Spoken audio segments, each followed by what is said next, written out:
Assalamualaikum warahmatullahi wabarakatuh. Yang terhormat Bapak Afri Mardiko, Magister Pendidikan, selaku dosen pengampu mata kuliah literasi digital sekolah dasar, dan teman-teman yang saya banggakan. Perkenalkan, nama saya Aina Putri Vanessa dengan NPM 064. Saya sebagai moderator kelompok 12. Kelompok kami akan mempresentasikan mengenai materi strategi literasi digital sekolah dasar. Saya bersama rekan-rekan saya yaitu Putri Nabila Ramadhani dengan NPM 086 dan Vita Nurjana dengan NPM 073. Baik, langsung saja kita ke pemateri. Kepada pemateri dipersilahkan. Bagaimana strategi literasi digital sekolah dasar? Literasi digital merupakan kemampuan yang mencakup lebih dari sekedar keterampilan teknis dalam kemampuan perangkat literasi. Berikut alasan mengapa literasi digital relevan dalam pendidikan dasar. Yang pertama, persiapan keterampilan abad ke-21. Literasi digital merupakan salah satu keterampilan abad ke-21 yang dilakukan untuk menghadapi tantangan global. Yang kedua, integrasi teknologi dalam pembelajaran dalam era digital. Teknologi telah menjadi bagian yang tidak terpisahkan dari proses pembelajaran. Selanjutnya, pencegahan resiko digital. Salah satu tantangan terbesar dari penggunaan teknologi adalah potensi resiko yang menyertainya, seperti cyberbullying, penyalahgunaan data pribadi, dan paparan terhadap konten yang tidak sesuai. Adapun peningkatan kemampuan berpikir kritis dalam dunia yang dipenuhi informasi. Siswa perlu dilatih untuk berpikir kritis terhadap sumber yang mereka temui. Dan yang terakhir, pembentukan sikap sosial dan etika digital. Literasi digital juga penting untuk mengajarkan nilai-nilai empati, kolaborasi, dan tanggung jawab saat berinteraksi di dunia maya. Yang selanjutnya, komponen literasi digital menurut berbagai sumber. Yang pertama, keamanan siber. Menurut Khairunisa 2023, literasi digital mencangkup pemahaman dan kemampuan untuk melindungi data pribadi serta perangkat digital dan ancaman siber. Nah, yang kedua, pengelolaan privacy. Menurut Rohman 2023 menekankan bahwa literasi digital harus mencangkup pemahaman tentang bagaimana data pribadi digunakan oleh platform digital dan pentingnya melindungi data tersebut. Yang ketiga, berpikir kritis.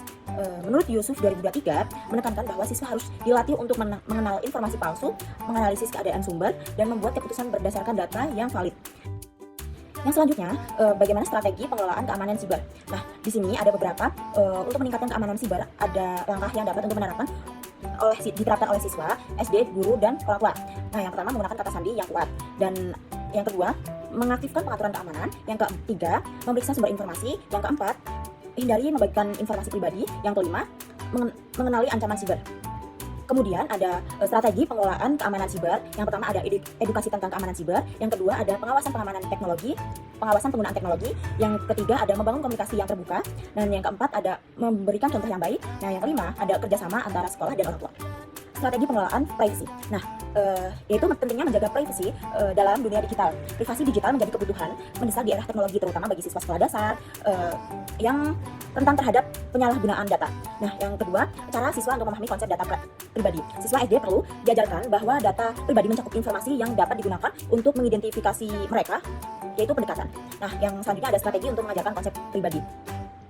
Yang pertama ada membuat analog sederhana, yang kedua ada penggunaan contoh nyata, yang ketiga mengajarkan 3 pertanyaan penting, yang keempat simulasi interaktif. Contoh aktivitas pembelajaran yang mengajarkan privasi digital. Yang pertama yaitu ada diskusi interaktif, yang kedua ada role playing, bermain peran, yang ketiga permainan digital interaktif. Nah, kemudian ada pentingnya menjaga privasi dalam dunia digital. Nah, yang pertama melindungi informasi pribadi, yang kedua mencegah eksploitasi data, yang ketiga ada menumbuhkan kesadaran digital. Nah, kemudian ada cara siswa SD untuk memahami konsep data pribadi. Yang pertama ada menggunakan contoh nyata, yang kedua ada aktivitas interaktif, yang ketiga ada simulasi online. Yang selanjutnya itu strategi berpikir kritis. Berpikir kritis dalam literasi digital membantu siswa menganalisis informasi yang mereka temui dan membuat keputusan yang tepat. Beberapa strategi yang dapat diterapkan, yang pertama itu mengevaluasi sumber informasi. Siswa diajarkan untuk memeriksa keandalan situs web atau aplikasi, misalnya dengan memeriksa URL, kredibilitas sumber, atau tanda-tanda fisik. Yang kedua, membandingkan informasi. Siswa diminta untuk mencari informasi dari berbagai sumber dan membandingkannya untuk memastikan keakuratannya. Yang ketiga, ada menanyakan pertanyaan yang tepat, yaitu siswa diajarkan untuk bertanya seperti apakah saya benar-benar membandingkan data ini, atau siapa yang akan melihat informasi ini sebelum membagikan data secara online. Keempat, ada menganalisis konsekuensi, yaitu guru memberikan skenario, hipotesis seperti apa yang terjadi jika membagikan alamat rumahmu di media sosial, dan meminta siswa menganalisis resiko yang mungkin terjadi. Nah, latihan kelima ada latihan berbasis kasus nyata, yaitu guru menyediakan berita atau artikel tentang pelanggaran privasi dan meminta siswa untuk mengidentifikasi kesalahan dan solusi yang dilakukan. Menurut Cahyani 2021, berpikir kritis adalah proses disiplin untuk menganalisis, mengevaluasi, dan menciptakan informasi berdasarkan logika dan bukti. Ia menekankan bahwa berpikir kritis harus ditanamkan sejak dini untuk membangun kebiasaan dalam pengambilan keputusan yang rasional. Kemudian, berpikir kritis membantu siswa SD untuk yang pertama, mengevaluasi kebenaran informasi, yaitu mengajarkan siswa untuk tidak langsung mempercayai secara langsung semua informasi yang mereka lihat atau baca. Yang kedua, menghindari penyebaran informasi palsu, yaitu artinya dengan berpikir kritis, siswa dapat mengenali hoax dan tidak ikut menyebarkannya. Yang ketiga, yaitu mengambil keputusan yang tepat, membantu siswa menentukan tindakan berdasarkan fakta, bukan opini atau asumsi yang salah. Yang selanjutnya yaitu strategi berpikir kritis. Berpikir kritis dalam literasi digital membantu siswa menganalisis informasi yang mereka temui dan membuat keputusan yang tepat. Beberapa strategi yang dapat diterapkan, yang pertama, mengevaluasi sumber informasi, yaitu siswa diajarkan untuk memeriksa keandalan situs web atau aplikasi, misalnya dengan memeriksa URL, kredibilitas sumber, atau tanda-tanda phishing. Yang kedua, yaitu membandingkan informasi. Siswa diminta untuk mencari informasi dari berbagai sumber dan membandingkannya untuk memastikan keakuratannya. Ketiga, yaitu menanyakan pertanyaan yang tepat. Artinya, siswa diajarkan untuk bertanya seperti, apakah saya benar-benar perlu membagikan data ini, atau siapa yang melihat informasi ini sebelum membagikan data secara online. Kemudian, menganalisis konsekuensi, yaitu guru memberikan skenario hipotesis seperti apa yang terjadi jika kamu membagikan alamat rumahmu di media sosial dan meminta siswa menganalisis resiko yang mungkin terjadi. Yang selanjutnya yaitu latihan berbasis kasus nyata, yaitu guru menyediakan berita atau artikel tentang pelanggaran privasi dan meminta siswa untuk mengidentifikasi kesalahan dan solusi yang dapat dilakukan. Menurut Cahyani 2021, berpikir kritis adalah proses disiplin untuk menganalisis, mengevaluasi, menciptakan informasi berdasarkan logika dan bukti. Ia menekankan bahwa berpikir kritis harus ditanamkan sejak dini untuk membangun kebiasaan dalam pengambilan keputusan yang rasional. Ada 3 cara berpikir kritis yang untuk membantu siswa SD. Yang pertama yaitu mengevaluasi kebenaran informasi, yaitu mengajarkan siswa untuk tidak langsung mempercayai semua informasi yang mereka lihat atau baca. Yang kedua, menghindari penyebaran informasi palsu. Dengan berpikir kritis, siswa dapat mengenali hoax dan tidak ikut menyebarkannya. Yang terakhir yaitu yang ketiga, yaitu mengambil keputusan yang tepat, membantu siswa menekankan atau menentukan tindakan berdasarkan fakta, bukan opini atau asumsi yang salah.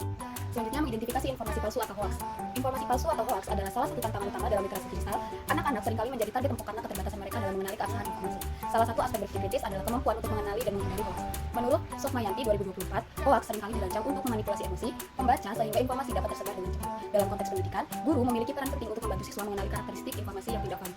Kemudian, ada langkah-langkah mengidentifikasi hoax untuk siswa SD. Yang pertama, periksa sumber informasi, yaitu ajarkan siswa untuk memeriksa apakah sumber informasi berasal dari sumber terpercaya seperti media resmi atau situs web pendidikan. Yang kedua, perhatikan judul provokatif, yaitu hoax sering menggunakan judul yang sensasional untuk menarik perhatian. Guru dapat memberikan contoh nyata agar siswa mengenali pola ini. Yang ketiga, yaitu cek fakta. Ajarkan siswa untuk membandingkan informasi dengan sumber lain menggunakan situs cek fakta seperti Hoax. Dan yang keempat, yaitu latihan rasa curiga yang sehat, yaitu artinya ajarkan siswa untuk bertanya apakah informasi ini terlalu bagus untuk menjadi kenyataan atau apa buktinya informasi ini benar. Nah, kemudian aktivitas pembelajaran untuk mengidentifikasi hoax itu ada 2, yaitu yang pertama analisis berita. Guru memberikan 2 berita serupa, satu dari sumber resmi dan satu dari sumber yang tidak jelas, lalu meminta siswa menentukan mana yang lebih dapat dipercaya dan mengapa. Kemudian yang kedua yaitu diskusi gambar. Tunjukkan gambar yang telah dimanipulasi dan ajarkan siswa untuk mengenali tanda-tanda manipulasi seperti ketidaksesuaian, konteks atau keanehan pada gambar. Yang terakhir ada strategi empati digital. Empati digital adalah kemampuan untuk memahami, merasakan, dan menghormati perasaan orang lain dalam interaksi online. Empati sangat penting untuk membangun lingkungan kita yang sehat dan mencegah perilaku negatif seperti cyberbullying. Pentingnya empati digital yaitu yang pertama ada membangun komunikasi yang positif, membantu siswa berinteraksi dengan sopan dan menghormati orang lain di platform digital. Kemudian mengurangi konflik digital, artinya yaitu siswa diajarkan untuk tidak mudah tersebut emosi atau mengirim pesan yang menyinggung orang lain. Dan yang ketiga ada kesadaran sosial, yaitu membantu siswa untuk memahami dampak kata-kata atau tindakan mereka terhadap orang lain di dunia maya. Kemudian ada strategi untuk meningkatkan empati digital di SD. Yang pertama ada diskusi tentang etika online. Guru mendiskusikan kasus cyberbullying dan meminta siswa memikirkan bagaimana perasaan korban serta apa yang bisa dilakukan untuk mencegahnya. Dan kemudian ada role play online, yaitu siswa memainkan peran sebagai pengirim dan penerima pesan digital. Mereka diminta untuk memberikan tanggapan yang positif dan sopan terhadap pesan yang diterima. Yang ketiga ada aktivitas refleksi, yaitu siswa diminta menulis tentang pengalaman mereka di dunia digital dan bagaimana mereka dapat menunjukkan empati dalam situasi seperti. Yang keempat ada kampanye digital positif, yaitu siswa membuat poster atau video pendek bertema seperti contohnya kebaikan di dunia digital untuk mendorong perilaku empati online. Yang kelima ada latihan menyelesaikan konflik, yaitu guru memberikan simulasi konflik digital seperti komentar negatif di media sosial dan meminta siswa mencari solusi yang menunjukkan empati dan kedewasaan. Cukup sekian presentasi kali ini. Kurang lebihnya saya mohon maaf.